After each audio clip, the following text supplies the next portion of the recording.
وَلَوْ شِئْنَا، اور اگر ہم چاہتے، لَآتَيْنَا كُلَّ نَفْسٍ، البتہ ہم دے دیتے ہر شخص کو، ہداہا، اس کی ہدایت. اگر ہم چاہتے تو ہر شخص کو اس کی ہدایت دے دیتے، یعنی زبردستی ہدایت پر قائم کر دیتے.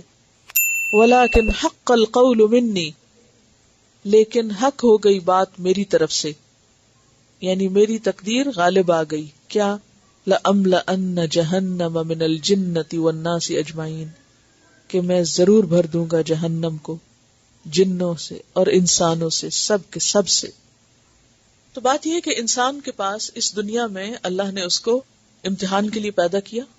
آنکھ کان دل اسی لیے بنائے کہ ہم عقل سے کام لیں، سوچے سمجھے اور اللہ کا حق ادا کر کے اس دنیا سے جائیں. اور پھر اس کے ساتھ ساتھ چونکہ ہمیں امتحان کے لیے پیدا کیا گیا ہے، اسی لیے اللہ تعالیٰ نے ہمارے لیے یہ کان اور آنکھیں بنائی، جیسے کہ سورۃ الدہر کے شروع میں آتا ہے، اِنَّا خَلَقْنَا الْإِنسَانَ مِن نُطْفَةٍ أَمْشَاجٍ نَبْتَلِيهِ فَجَعَلْنَاهُ سَمِيعًا بَصِيرًا، کہ ہم نے انسان کو ایک مخلوط نطفے سے پیدا کیا اور اس کے لیے ہم نے اس کو سننے والا، دیکھنے والا بنایا. اور کیوں پیدا کیا؟ نبتلیہ، تاکہ ہم اس کو آزما کر دیکھیں. تو ہم سب یہاں امتحان میں ہیں. اگر یہ موقع چلا گیا، یہ چانس مس ہو گیا، تو دوبارہ کسی کو بھی نہیں مل سکتا. اسی لیے سورۃ الدہر میں آتا ہے ان هذه تذکرہ فمن شاء اتخذ الی ربہ سبیلا. اگر اللہ چاہتا تو زبردستی ہدایت سب کو دے سکتا تھا، لیکن اللہ نے جبر نہیں کیا ہم پر، ہمیں آزادی دی، ہدایت دی، آنکھ کان بنائے اور کہا جاؤ عقل استعمال کرو اور میری اطاعت کرو. اور اس کو پتا تھا کہ لوگوں کو اگر آزادی مل گئی تو کم ہی شکر گزار ہوں گے. اور پھر اللہ کی بات سچ ثابت ہو گئی کہ اکثر جو ہیں وہ ناشکرے ہیں، اور ناشکروں کا انجام پھر وہ کباڑ خانہ ہے. فذوقوا بما نسیتم لقاء یومکم ھذا، فذوقوا، پس چکھو. اور چکھنے کی بات کب آتی ہے؟ چکھنے کا لفظ کیوں آتا ہے؟ چکھا کب جاتا ہے؟ جب کوئی چیز منہ میں آتی، یعنی پورے کنٹرول میں، یعنی واقعی اس میں کوئی جھٹلا نہیں سکتا پھر. اور ویسے بھی سارے جسم کے مقابلے میں جو زبان کا جو سینس ہے، یعنی ٹیسٹ بڈز جو ہیں، وہ زیادہ فرق محسوس کر سکتے ہیں. مثلا اگر آپ میٹھا ہاتھ پر رکھیں تو ہاتھ پر بھی سکن ہے، لیکن ہاتھ آپ کو نہیں بتاتا کہ یہ چیز میٹھی ہے، یہ کھٹی ہے، نمکین ہے، یہ کڑوی. تو جب آپ زبان پہ رکھتے ہیں تو فوراً پتہ چلتا ہے، حالانکہ وہاں بھی سکن ہے اور یہاں بھی سکن ہے. تو چکھنے کی بات یہ ہے کہ انسان اس کا تو پھر کچھ انکار کر ہی نہیں سکتا، یعنی احساسات یا محسوسات کا ہائیسٹ لیول ہے زبان کے اوپر. تو اس لیے چکھنے کی بات ہے. ذوقوا، چکھو، یعنی عذاب کا مزہ چکھو. بما نسیتم لقاء یومکم ھذا، کیونکہ تم نے اس دن کی ملاقات کو بھلا دیا تھا.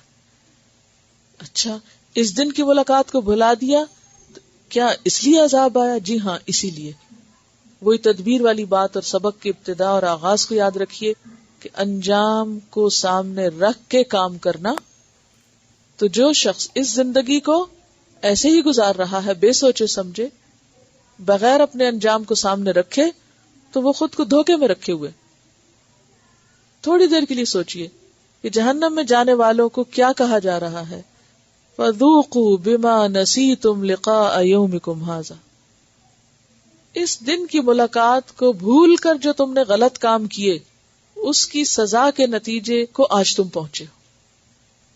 ہم سب بھی اپنے بارے میں سوچیں کہ ہمیں اس دن کی ملاقات کتنی یاد رہتی، کتنی دفعہ دن میں خیال آتا ہے اس ملاقات کا کہ مجھے اپنے رب کے سامنے جا کر کھڑے ہونا ہے. اس دن لوگوں کی شامت کس وجہ سے آئے گی کہ انہوں نے دنیا کی زندگی اس سوچ کے بغیر گزاری کہ انہیں واپس جانا ہے. بے کیا ہے یا سبب کا ہے. فذوقوا بما، چکھو بوجہ اس کے کہ تم نے اس دن کی ملاقات کو بھلا دیا تھا، تم آخرت کو بھول کے دنیا کی زندگی بسر کر رہے تھے. انا نسیناکم، ہم نے بھی تم کو بھلا دیا. وذوقوا عذاب الخلد، چکھو عذاب ہمیشگی کا. بما کنتم تعملون، بوجہ اس کے جو تم عمل کیا کرتے تھے. یعنی جہنم کی سزا تمہارے اعمال کا نتیجہ ہے. یہ آگ تمہارے گناہوں نے بھڑکائی ہے. سورۃ الجاثیہ 34 میں بھی آتا ہے وَقِيلَ الْيَوْمَ نَنْسَاكُمْ كَمَا نَسِيتُمْ لِقَاءَ يَوْمِكُمْ هَذَا، کہا جائے گا آج ہم تم کو بھلا رہے ہیں جس طرح تم آج کے اس دن کی ملاقات کو بھولے رہے، کیونکہ جزاء سیئۃ سیئۃ مثلھا، جیسا عمل ویسی جزا.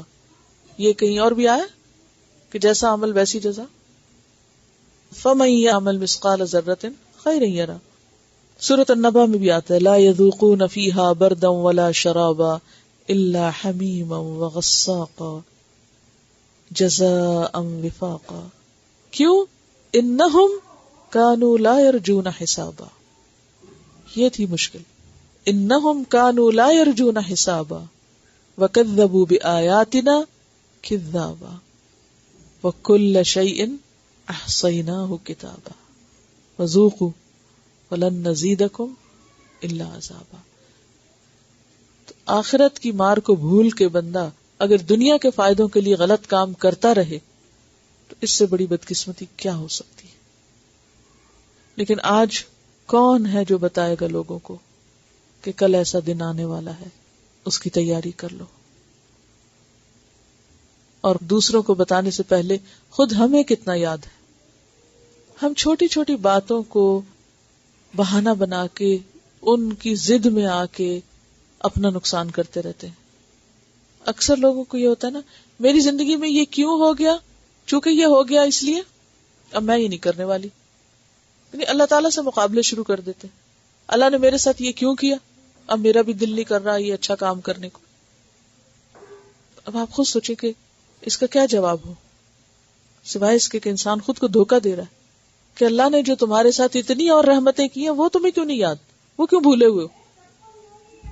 اور یہ دراصل شیطان کا وسوسہ ہوتا ہے. شیطان کیا چاہتا ہے، ہم عمل نہ کرنے کی کوئی نہ کوئی جسٹیفیکیشن تلاش کیے رکھے، اللہ کو بھی بلیم کرتے رہے اور سارا قصور نعوذ باللہ اللہ تعالیٰ کا قرار دے کے خود من موجی کرے، اپنی مرضی پہ چلے، اور پھر انجام کون بھگتے گا، نتیجہ کس کے لیے؟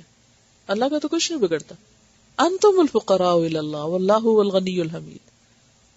تو بات یہ ہے کہ انسان کی جو انا ہوتی ہے نا، ضد جو ہوتی یا اپنے آپ کو بڑی چیز سمجھنا اور بڑا مضبوط سمجھنا اور معلوم نہیں کیا کچھ، اور اس کی وجہ سے اللہ کا مقابلہ کرنا اور اللہ کی ناراضگی کو مول لینا، یہی دراصل انسان کو توڑنے کا سبب ہوگا.